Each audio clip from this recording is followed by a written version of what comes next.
വളരെ പ്രധാനപ്പെട്ട അറിയിപ്പുകളാണ് കാരോളൈസ് മീഡിയ നിങ്ങളുമായി ഷെയർ ചെയ്യുന്നത്. ചാനൽ ആദ്യമായി കാണുന്നവർ സബ്സ്ക്രൈബ് ചെയ്യുക, വീഡിയോ ലൈക്ക് ചെയ്ത് സപ്പോർട്ട് കൂടി തരിക.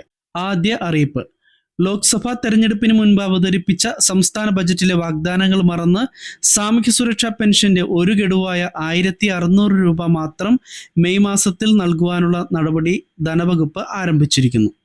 ഈ സാമ്പത്തിക വർഷം ആരംഭിക്കുന്ന ഏപ്രിൽ മാസം മുതൽ എല്ലാ മാസവും സാമൂഹ്യ സുരക്ഷാ പെൻഷൻ നൽകുമെന്നായിരുന്നു തെരഞ്ഞെടുപ്പിന് മുൻപ് സർക്കാർ നൽകിയ വാഗ്ദാനം. എന്നാൽ ഡിസംബർ മാസം മുതലുള്ള 6 മാസത്തെ സാമൂഹ്യ സുരക്ഷാ ക്ഷേമ പെൻഷൻ കുടിശ്ശികയാണെങ്കിലും അത് നൽകുവാനുള്ള 4500 കോടിയിലേറെ രൂപ കണ്ടെത്താനാകാത്ത സാഹചര്യത്തിലാണ് ഇപ്പോഴത്തെ നീക്കം. ക്ഷേമ പെൻഷൻ നൽകുവാൻ പണം വായ്പകളിലൂടെ കണ്ടെത്താൻ രൂപീകരിച്ച Kerala social security pension limited company സഹകരണ ബാങ്കുകളുടെ കൺസോർഷ്യത്തിൽ നിന്നും വായ്പ എടുത്തിരുന്നു. എന്നാൽ ട്രഷറി പൂട്ടുന്നത് ഒഴിവാക്കുവാനായി സർക്കാർ നിർദ്ദേശത്തെ തുടർന്ന് ഈ പണവും ട്രഷറിയിലേക്ക് മാറ്റിയിരുന്നു.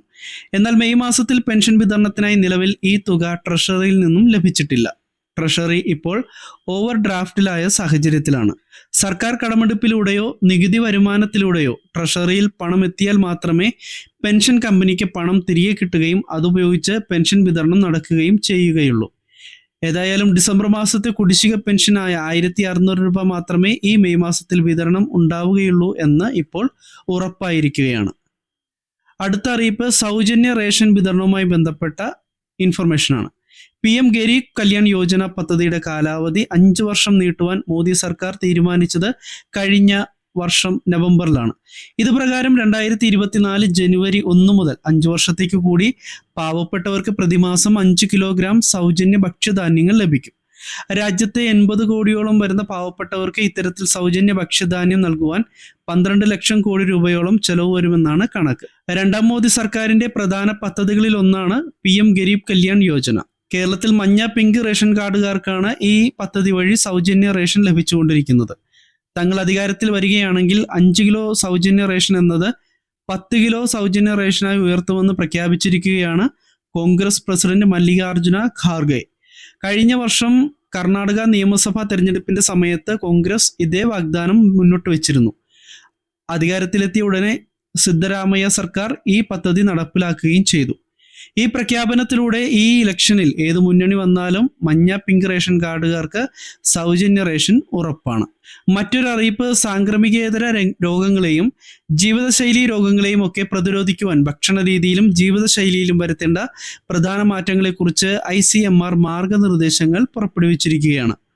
ഉപ്പും മധുരവും കൊഴുപ്പും കുറയ്ക്കുക, പോഷകസമ്പന്നമായ ഭക്ഷണങ്ങൾ കഴിക്കുക, പ്രോട്ടീൻ പൗഡർ ഉപയോഗം ഒഴിവാക്കുക തുടങ്ങിയ മാർഗനിർദ്ദേശങ്ങളാണ് ICMR പുറത്തിറക്കിയത്. ചായയുടെയും കാപ്പിയുടെയും ഉപയോഗത്തെക്കുറിച്ചും ICMR വ്യക്തമാക്കുന്നുണ്ട്. ഇവ രണ്ടും മിതമായ രീതിയിലാവണം എന്നാണ് ICMR നിർദ്ദേശിക്കുന്നത്. ചായയും കാപ്പിയും ദിവസത്തിൽ 3-4 പ്രാവശ്യം കുടിക്കുന്ന ഇന്ത്യക്കാരെ സംബന്ധിച്ച് ഈ നിർദ്ദേശങ്ങൾ വളരെ പ്രധാനപ്പെട്ടതാണ്.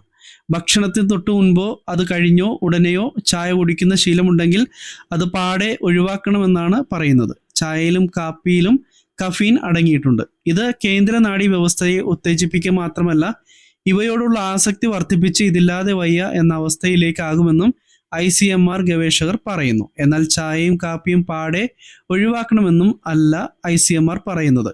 പകരം അവ മിതമായി ഉപയോഗിക്കണമെന്നാണ്. ഒരു കപ്പ് കാപ്പിയിൽ 80 മുതൽ 120 മില്ലിഗ്രാം വരെ കഫീൻ ഉണ്ട്. ഇൻസ്റ്റന്റ് കാപ്പിയിൽ 50 മുതൽ 65 മില്ലിഗ്രാം വരെയും ചായയിൽ 30 മുതൽ 65 മില്ലിഗ്രാം ആണ് ഉള്ളത്.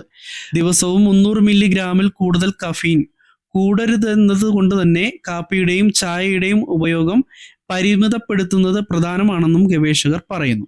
മാത്രമല്ല, ഭക്ഷണം കഴിക്കുന്നതിന് 1 മണിക്കൂർ മുൻപോ പിൻപോ ചായയും കാപ്പിയും ഒഴിവാക്കണമെന്നും പറയുന്നുണ്ട്. ഇതിന് കാരണവും വ്യക്തമാക്കുന്നുണ്ട്. ചായയിലും കാപ്പിയിലും അടങ്ങിയിരിക്കുന്ന ടാനിൻ എന്ന ഘടകം ശരീരത്തിൽ ഇരുമ്പിനെ ആഗിരണം ചെയ്യുന്നതിനെ തടസ്സപ്പെടുത്തുന്നത് കൊണ്ടാണിത്. അതായത് ഭക്ഷണത്തിലൂടെ ലഭിക്കുന്ന ഇരുമ്പിന്റെ അളവിനെ ആഗിരണം ചെയ്യുന്നത് തടയുവാൻ ടാനിന് കഴിയും. ഇത് ശരീരത്തിലെ ഇരുമ്പിന്റെ അളവിനെ കുറയ്ക്കും. ഇത് കോശങ്ങളുടെ പ്രവർത്തനത്തെ സാരമായി ബാധിക്കും. അനീമിയ പോലുള്ള അവസ്ഥകൾക്കും കാരണമാകും. മാത്രമല്ല, പാലില്ലാതെ ചായ കുടിക്കുന്നത് മെച്ചമാണെന്നും ICMR വ്യക്തമാക്കുന്നുണ്ട്. ഇത് രക്തചംക്രമണത്തെ മെച്ചപ്പെടുത്തുകയും ഹൃദയ സംബന്ധമായ രോഗങ്ങൾക്കും ഉദര അർബുദത്തിനുള്ള സാധ്യത കുറയ്ക്കുമെന്നും ആണ് പറയുന്നത്. അതേസമയം കോഫി കുടിക്കുന്നതിലൂടെ രക്തസമ്മർദ്ദം വർദ്ധിക്കുകയും ഹൃദയമിടിപ്പിന്റെ താളത്തിൽ തകരാർ ഉണ്ടാവുകയും ചെയ്യും.